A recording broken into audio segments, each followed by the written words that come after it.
기도하시겠습니다. 하나님 감사합니다. 오늘도 우리에게 새로운 날, 새 아침을 허락해 주신 것을 감사드립니다. 오늘도 주님과 함께 동행하면서 하나님을 기쁘시게 하며 무엇을 하든지 어디에 있든지 하나님의 영광을 드러내는 그리스도인으로 살아가게 하여 주시옵소서. 이 새벽에 하나님 앞에 기도하고 찬송하고 말씀을 묵상하다가 하나님이 오늘 내게 주시는 음성을 듣게 하여 주옵시고 새롭게 결단하게 하여 주시고 삶이 바뀌는 시간이 되게 하여 주시옵소서. 하루 종일 우리와 동행해 주시고 마음, 걱정, 근심, 염려가 다 사라지게 하시고 기쁨과 감사의 마음으로 충만한 한 날이 되게 하여 주옵소서. 예수 그리스도의 이름으로 기도 올리옵나이다. 아멘. 오늘은 누가복음 18장 15절부터 17절까지의 말씀입니다.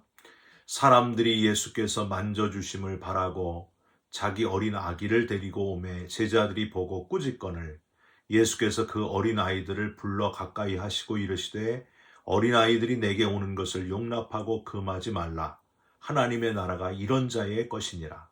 내가 진실로 너희에게 이르노니 누구든지 하나님의 나라를 어린아이와 같이 받아들이지 않는 자는 결단코 거기 들어가지 못하리라 하시니라. 아멘. 오늘은 누가복음 18장 15절부터 17절까지의 말씀으로 선물 받는 아이처럼 이란 제목의 말씀을 함께 나누고 기도하는 시간을 갖겠습니다. 어제는 5월 첫째 주일 어린이 주일이고요. 5월 5일 어린이날이었습니다. 매년 이렇게 어린이 주일을 맞을 때마다 19년 전에 제가 찬양 인도를 하다가 결정적으로 실수했던 그때가 떠오릅니다. 잊혀지지를 않습니다. 그때 제가 한국의 광림교회의 찬양팀인 유다지파를 맡고 있을 때였습니다. 주로 사부 예배 때 이제 찬양을 했는데 그날은 이제 어린이 주일이라서 어린이들 율동팀을 초대해가지고 어린이 찬양을 몇 곡 하면서 같이 정말 은혜롭게 찬양 인도를 했습니다. 정말 분위기가 좋았어요. 어린이들을 앞에 세우고 찬양하니까 온 성도님들 관심이 다 앞에 집중되면서 찬양팀과 함께 뜨겁게 하나 되는 그런 시간이었습니다. 제가 찬양 인도를 마무리하면서 이제 마지막에 통성기도 제목을 드리면서 이제 기도를 하고 그 다음에 설교가 있었는데 그날 어린이 주일이라서 제가 특별히 누가복음 18장 오늘 읽은 누가복음 18장 16절을 읽어드리면서 멘트하면서 기도하면 좋겠다 이렇게 생각하고 큰 글씨로 누가복음 18장 16절을 악보 옆에다가 이렇게 잘 써놨어요. 그리고 멘트를 이렇게 하려고 했습니다. 사랑하는 성도 여러분, 오늘은 어린이 주일입니다. 누가복음 18장 16절에 예수님께서 어린아이들을 불러 가까이 오게 하시면서 말씀하셨습니다. 어린아이들이 내게 오는 것을 용납하고 금하지 말라. 하나님의 나라가 이런 자의 것이니라 하셨습니다. 우리 이 시간에 어린아이 같은 순전한 믿음의 사람이 되도록 그리고 우리 교회 모든 어린이들을 위해서 믿음의 거장들이 되도록 소리내서 기도하시겠습니다. 주여! 이렇게 하려고 그랬어요. 잘 써놨습니다. 이렇게 준비를 했는데 문제가 생겼습니다. 그때도 지금처럼 참 땀을 많이 흘렸는데 이 땀이 안경으로 흘러가지고 이 앞이 잘 보이질 않는 거예요. 예배실은 4천석이어가지고 가뜩이나 꽉 차서 긴장되어 있는데 주여 믿습니다 하고 그냥 외워서 하자. 그리고 잘 보이지 않는 그 말씀을 외워서 하는 거예요. 예수님께서 누가복음 18장 16절에 어린아이들을 가까이 오게 하시고 말씀하셨습니다. 어린아이들이 내게 오는 것을 용납하지 말라 하셨습니다. 이 시간에 어린이 같은 믿음 주시도록 또 어린이들을 위해서 중보기도 하는 시간을 갖겠습니다. 주여! 여러분 어디가 이상한지 아시겠습니까? 이렇게 모르고 넘어가 주시면 감사한데 예배 직후에 함께 찬양했던 청년이 와가지고 저한테 귀뜸을 하더라고요. 전도사님, 용납해야 되는데요. 그래서 아니 그게 무슨 소리냐. 전도사님 오늘 어린이 주일인데 어린이들을 용납하지 말라고 하셨습니다. 이를 어쩌면 좋습니까? 그래서 제가 그게 뭔 소리냐. 그래서 얼른 방송실에 가가지고 녹화된 것을 이렇게 제가 일부러 처음부터 다시 돌려봤어요. 그랬더니 거기 나온 거 보고서 제가 아주 그냥 쥐구멍에 들어가고 싶었습니다. 예, 제가 뭐라고 멘트를 했다고요? 어린아이들이 내게 오는 것을 용납하지 말라. 용납하고 금하지 말라 해야 되는데 금하지를 빼버렸어요. 여러분 분위기가 어떻게 됐겠습니까? 어쩐지 사람들이 아멘을 안 하시더라고요. 네. 여러분 그렇게 매년 이제 어린이 주일에 이 말씀을 읽을 때마다 그때 있었던 사건이 잊혀지지를 않습니다. 여러분 과연 예수님께서 왜 어린아이가 내게 오는 것을 용납하고 금하지 말라 하셨을까요? 여러분 왜 그러셨을까요? 정확한 이유는 바로 그 다음 이어지는 문장에 나와 있습니다. 여러분 다시 보십시오. 16절 용납하고 금하지 말라 뒤에 무슨 문장이 있어요? 하나님의 나라가 이런 자의 것이니라 라고 되어 있습니다.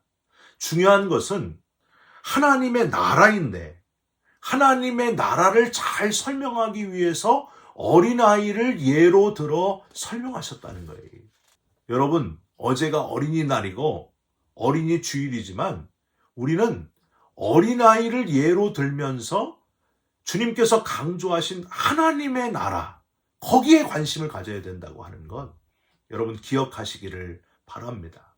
예수님이 이 땅에 오셔서 짧은 공생의 3년 동안 여러 가지 말씀을 하셨는데 그 말씀을 다 종합해가지고 한 단어로 줄이면 바로 이거예요. 하나님의 나라였다고 하는 거예요.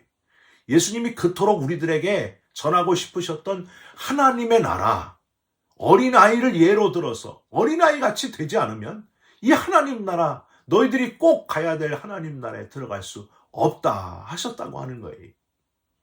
헬라어로 이 하나님의 나라를 바실레이아 투 세우 이렇게 발음을 합니다. 신학적으로 가장 중요한 핵심 중의 핵심이요. 예수님이 우리들에게, 우리 인간들에게 전하고자 하는 최고로 중요한 메시지였습니다. 하나님의 나라. 예수님이 말씀하시는 것을 분석하고 연구하고 학자들이 열심히 연구해 보니까 예수님이 말씀하신 하나님의 나라는 두 가지였습니다. 첫 번째가 not yet, 아직 오지 않은 나라. 그리고 또 하나는 already, 이미 온 나라. 이 두 가지로 예수님이 말씀하셨습니다. 첫 번째, not yet, 아직 오지 않은 나라를 우리가 생각해 봐야 됩니다. 아직 오지 않은 하나님의 나라, 즉 뭐예요? 죽음 이후에 가게 되는 천국을 의미합니다. 여러분 다 천국 가고 싶으시죠? 할렐루야, 아멘. 마가복음 1장 15절에 때가 찼고 하나님 나라가 가까웠으니 회개하고 복음을 믿으라 하셨는데 회개하지 아니하면 우리가 그토록 가고 싶은, 죽어서 가고 싶은 그 천국에, 하나님 나라에 가지 못한다고 하는 거예요. 회개하지 않으면 절대 못 간다고 하는 겁니다. 예수 그리스도가 나의 주님이시고 구세주이신 것을 믿고 회개하지 않으면 그 나라에 결단코 들어갈 수 없다. 유일한 길은 오직 예수. 그래서 요한복음 14장 6절에 나로 말미암지 않고는 아버지께로 올 자가 없느니라 하셨습니다. 예수 그리스도께서 나를 위해 대신 죽으심으로 내 죄를 다 사해 주셨음을 믿지 않고는, 그래서 회개하지 않고는 하나님의 나라 천국에 이를 수 없다 하는 사실을 여러분 기억하시기를 바랍니다. 언제부턴가 교회 강단에서 이 회개하라는 메시지가 점점 사라져가고 있는 것 같습니다. 너무 안타까워요. 성도들 싫어할까 봐 죄에 대한 설교, 회개하라는 설교를 목사님들이 잘 하시지를 않습니다. 여러분 교회는요, 친교단체가 아닙니다. 교회는 선교단체도 아닙니다. 교회는 교육기관도 아닙니다. 교회는요, 밥 먹는 곳도 아니에요. 교회는요, 우리 인간이 죄인임을 깨닫고, 철저히 죄인임을 깨닫고 그 죄를 사하는 유일한 길을 알려주는 곳이 바로 교회입니다. 그게 복음입니다. 그게 첫 번째라고 하는 거예요. 그 다음에 선교도 하고 교육도 하고 밥 먹는 것도 하고 하는 거예요. 첫 번째가 무엇인지를 절대 놓치지 말아야 됩니다. 그래서 교회는 죄인들이 와서 내 죄를 깨닫고 용서받는 곳이 바로 교회입니다. 이게 복음의 첫 번째라고 하는 거예요. 죄인인 우리가 어떻게 하면 용서를 받을 수 있겠습니까? 그 질문에 정확하게 오직 예수밖에 없습니다. 주 예수를 믿으라, 그리하면 너와 내 집이 구원을 받으리라. 오직 예수뿐입니다. 이걸 알려주는 그것이 바로 설교라고 하는 거예요. 여러분, 이 사실을 절대 잊지 마시길 바랍니다. 이게 제일 중요한 거예요. 안타깝지만 수십 년을 교회 다니셨어도 내가 죄인임을 깨닫지 못하고 용서받은 감격이 없으면 아직도 그리스도인이 아니라는 사실입니다. 그냥 교인은 될 수 있습니다. 그러나 아직 그리스도인은 아닙니다. 회개하지 않으면, 구원받은 감격이 없으면 아직 그리스도인이 아니라고 하는 것. 여러분, 심각하게 고민하시고 죄의 문제를 해결받고 용서받은 죄인의 감격으로 확신을 가지고 not yet, 아직 오지 않은 하나님의 나라를 준비하면서 살아가는 저와 여러분들이 되시기를 주님의 이름으로 부탁드립니다. 두 번째는 already입니다. 이미 오신 하나님의 나라. 여러분, 하나님의 나라가 이미 오신 것을 믿으십니까? 바리새인들이 하나님의 나라가 언제 임하느냐고 주님께 물었습니다. 그럴 때 예수님이 뭐라고 대답하셨어요? 누가복음 17장 21절에 이렇게 대답을 하십니다. 또 여기 있다 저기 있다고도 못하리니 하나님의 나라는 너희 안에 있느니라. 여러분, 이게 뭡니까? 바리새인들은 언제 하나님의 나라가 임하느냐고 물었는데 예수님은 여기 있다 저기 있다 할 것도 아니고 너희 안에 있느니라. 이게 무슨 엉뚱한 질문이고 엉뚱한 답이에요. 그러니까 하나님의 나라는 어떤 시간적 개념이 아니라는 거예요. 하나님의 나라는 어떤 공간적 개념도 아니다. 그리고 예수님이 너희 안에 있느니라. 시간을 지으신 분도 공간을 지으신 분도 창조주 하나님이신 것을 너희가 아느냐? 중요한 거는 시간과 공간을 지으신 분이 오셨고 지금 우리 안에 계신다. 그게 하나님의 나라다. 바로 내가 하나님의 나라다. 내가 너희와 함께 있는 것, 하나님이 우리와 함께 계신 것, 그게 하나님의 나라다. 예수님이 지금 그 선포를 하셨다는 거예요. 하나님의 나라는 하나님이 이 땅에 아들을, 독생자를 메시아로 보내셔서 십자가에서 대신 죽게 하심으로 하나님과 우리와의 막힌 관계를 허물으시고 회복하시고 지금도 살아계셔서 늘 우리와 함께 하심, 임마누엘, 이 자체가 바로 하나님의 나라다. 이래서 already, 이미 우리에게 임하셨다 하셨다는 거예요. 여러분, 이해가 됩니까? 어려우십니까? 제가 쉽게 설명해 드릴게요. 여러분, 사랑에 빠져보셨습니까? 사랑에 빠지면은요, 시간도 초월하고 공간도 초월합니다. 그녀가 한밤중에도 생각이 나고, 여러분 다 잊어버리셨어요? 막 엄청난 그 열정이 생깁니다. 새벽에도 저절로 눈이 뜨고, 새벽에 눈 뜨자마자 그녀가 생각이 나고, 밤에 자기 전에도 그녀가 생각이 납니다. 정신이 없어요. 눈에 콩깍지가 쓰이면. 하루 종일 계속 같이 있었는데 또 찾는 거예요. 또 보고 싶은 거예요. 뭐라 그래요? 너만 보인단 말이야. 유행어입니다. 너만 보인단 말이에요. 그게 사랑에 빠진 사람의 특징이에요. 여러분, 예수님이 하나님의 나라를 시간적으로도 아니고 공간적으로도 아니고 너희 안에 있느니라 하신 그 의미를 아시겠습니까?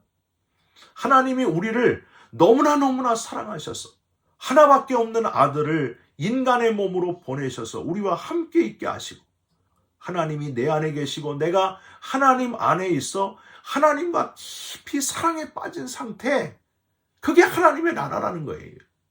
그래서 이미 오신 하나님의 나라요, 하나님의 나라의 완성이다 하신 겁니다. 그래서 여러분 이런 말씀까지 하셨어요. 요한복음 15장 7절, 너희가 내 안에 거하고 내 말이 너희 안에 거하면 무엇이든지 원하는 대로 구하라, 그리하면 이루리라.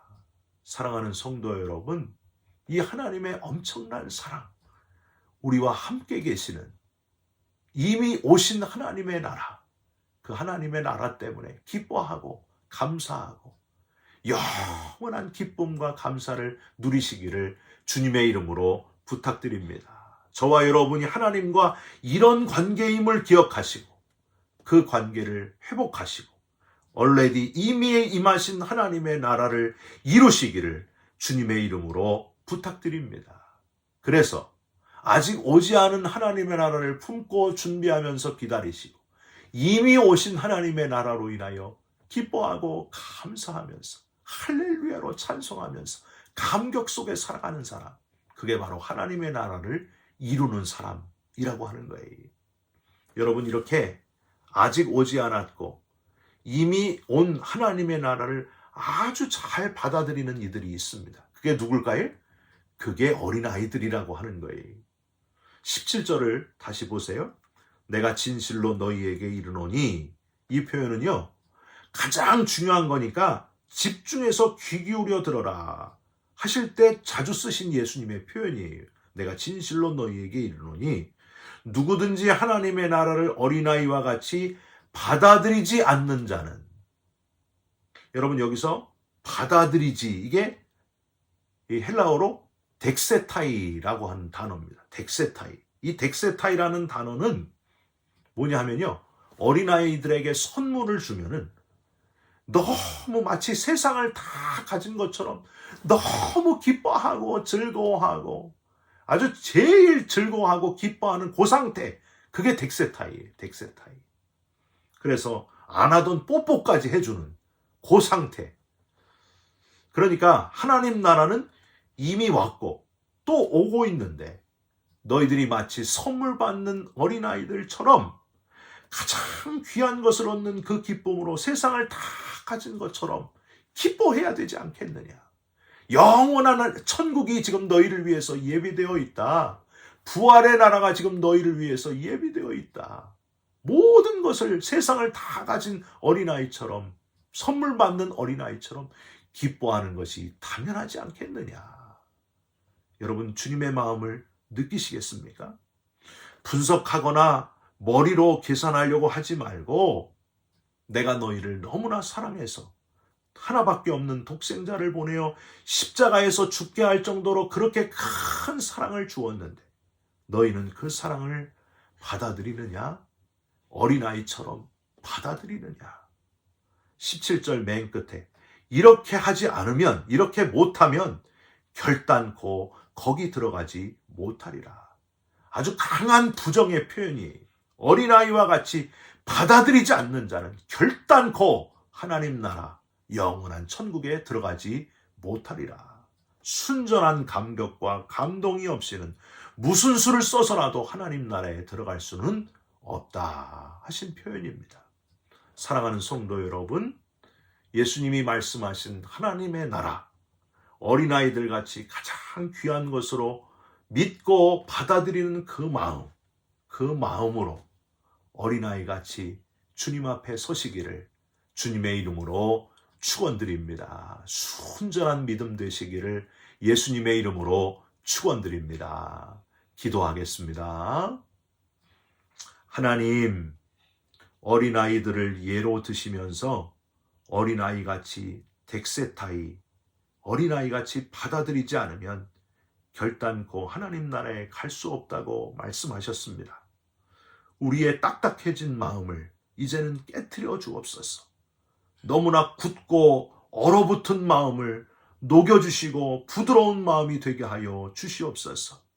이미 오신 하나님의 나라, 주님을 나의 구주로 믿고 받아들이면서 뜨거워지고 고백하게 하시고 전하게 하시며 오고 있는 하나님의 나라에 넉넉히 들어가는 하나님의 자녀들, 천국의 주인공들이 다 되게 하여 주시옵소서.